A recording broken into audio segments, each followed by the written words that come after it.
किंवा अभिजित दिपके काय यांना आम्ही किड्या मुंग्यासारखे चिरडून टाकू, पण ही झुरळं जी आहेत ती झुरळं फार खंबीर निघालेली आहेत आणि संपूर्ण देशातून झुरळं बाहेर पडली आहे आणि झुरळांना पाठिंबा मिळतो आहे. हे सरकार लोकशाहीवादी अजिबात नाही. लोकशाहीवादी असतं तर या झुरळांना घाबरून त्यांनी मोर्चाची परवानगी नाकारली नसती. सोनम वांगचुक यांना जोर जबरदस्तीनं सफेद पडदे लावून उचलून इस्पितळात नेलं नसतं आणि सरकार या आंदोलकांना सामोरं गेलं असतं, त्यांचा विषय समजून घेतला असता आणि धर्मेंद्र प्रधानचा राजीनामा घेऊन या देशाच्या युवा पिढीचं समाधान केलं असतं. पण सरकार तरुणांचा अंत बघताय. तरुणांच्या बाबतीमध्ये जी कठोर भूमिका घेतलेली आहे ती अत्यंत चिंताजनक आहे. हजारो लाखो तरुण जंतर मंतरला जमलेले आहेत, सरकारच्या विरुद्ध घोषणा देत आहेत. सरकारच्या हातात असतं तर या हजारो तरुणांच्या मागे त्यांनी ईडी लावली असते. मी तर असं आवाहन केलेलं आहे आत्ता मगाशी, संसदेवर मोर्चा नेता येत नसेल तर या मोर्चाचा मार्ग ईडी हेडक्वार्टरच्या दिशेने न्यावा. या देशाच्या बर्बादीमध्ये या ईडीचा सगळ्यात मोठा हातभार आहे. देशविरोधी कारवायांमध्ये ईडी सहभागी आहे. त्याच्यामुळे संसदेबरोबर या ज्या गुलाम झालेल्या संस्था आहेत, मग सुप्रीम कोर्ट असेल, ईडी असेल, त्यांच्या दिशेनं सुद्धा हा मोर्चा नेला पाहिजे. होय, सुप्रीम कोर्ट जर गुलाम नसतं तर राष्ट्रहिताचे निर्णय दिले असते आणि संविधानानुसार या देशातले निर्णय झाले असते. मला अजिबात भीती वाटत नाही. कंटेम कशा करता? या देशातली प्रत्येक संविधानिक संस्था ही मोदी शहांची गुलाम आणि घरगडी म्हणून काम करते आहे. यात आता काय लपून राहिलेलं नाही.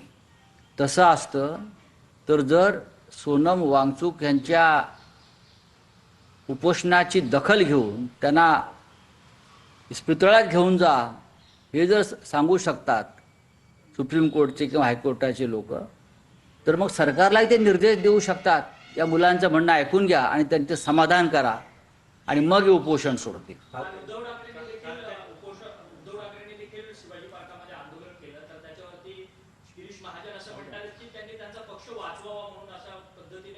अरे तुम्ही तुमच्या चड्ड्या वाचवा. लोक रस्त्यावर उतरले झुरळं, बरं का, तुमच्या हाफचड्डी शिरतील. बरं, हे अंधभक्ताच्या पलीकडली ही स्टेज आहे. हे जी तुम्ही याची नावं घेताय ना, ही अंधभक्ताच्या पुढली स्टेज आहे. देशात काय चाललं आहे? हजारो तरुण रस्त्यावरती उतरले आहेत. नागपूरमध्ये हजारो तरुण उतरले आहेत. पुण्यामध्ये झालं आहे. महाराष्ट्रात ठिकठिकाणी होत आहे. काल शिवाजी पार्कला हजारो तरुण रस्त्यावरती उतरले. तुम्ही काय त्यांची चेष्टा करताय? इथे राजकारण कसलं आणताय? तुम्ही वाचवा स्वतःला.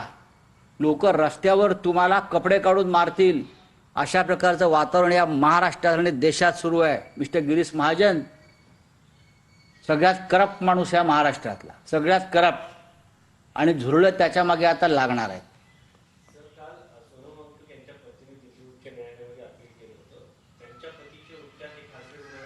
बघा, ते त्यांचं अपील फेटाळलेलं आहे. त्याच्यावरती आता फार चर्चा न केलेली बरी. ठीक आहे, हिंदी में क्या सुप्रीम कोर्ट म्हणतात ज्या पद्धतीने गुलाम पद्धतीने वागताय, तुमचे 6 खासदार देखील खरतर एकनाथ शिंदेकडे गेले. त्यांच्याकडे खरतर गटाला आता मान्यता देण्यात आली आहे संसदेत. नाही, लोकसभेचे अध्यक्ष असतील, राज्यसभेचे सभापती असतील, सुप्रीम कोर्ट असेल, ईडी सीबीआय सारख्या संस्था असतील, राज्यपाल असतील, निवडणूक आयोग असतील, हे सगळे सत्ताधारी पक्ष खास करून मोदी शहांचे गुलाम झालेले. आणि म्हणूनच जंतर मंतरला जे एक प्रचंड आंदोलन सुरू आहे हे या गुलामगिरीच्या बेड्यात तोडण्यासाठी आहे. परंतु पावसाळी अधिवेशन सुरू होतंय. विरोधी पक्षांची काल बैठक पार पडलेली आहे. सर्वपक्षीय बैठकीला देखील बैठक झाली. काय नक्की अजेंडा असणार आहे? आता पुन्हा 10 वाजता मीटिंग आहे. मी त्या मीटिंगला निघालोय.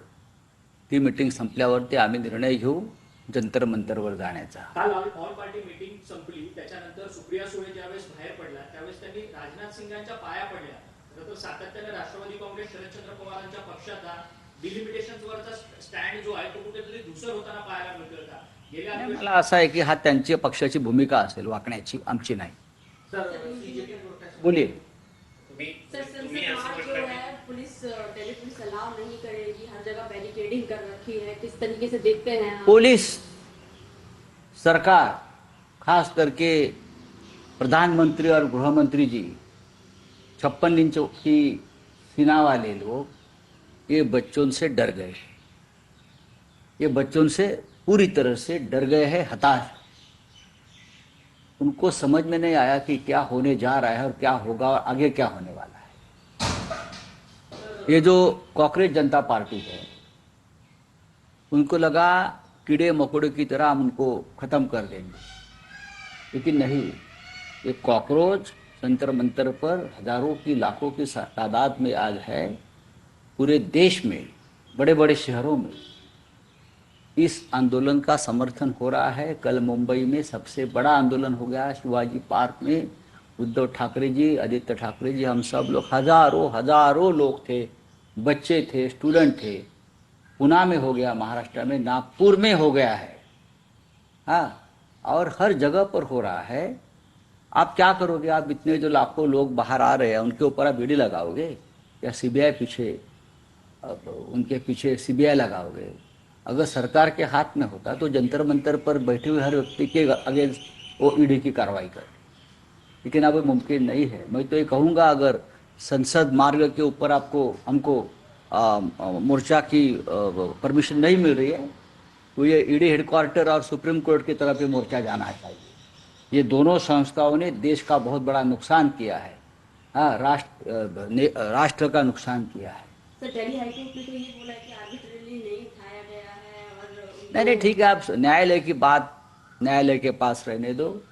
और जो बच्चे आप जंतर मंतर पर बैठे हैं, हर बच्चा नेता है, उनको कोई नेता नहीं. सर, सोनम वांगचुक की पत्नी ने काफी गंभीर आरोप लगाए कि जो पोटेशियम कम होने की बात की थी वो सरासर झूठा, उन्होंने ब्लड टेस्ट भी कराए हैं. हाईकोर्ट देखिए, मैंने ये कहा है कि सभी कोर्ट इस देश की प्रधानमंत्री और गृह मंत्री की गुलाम बन गए.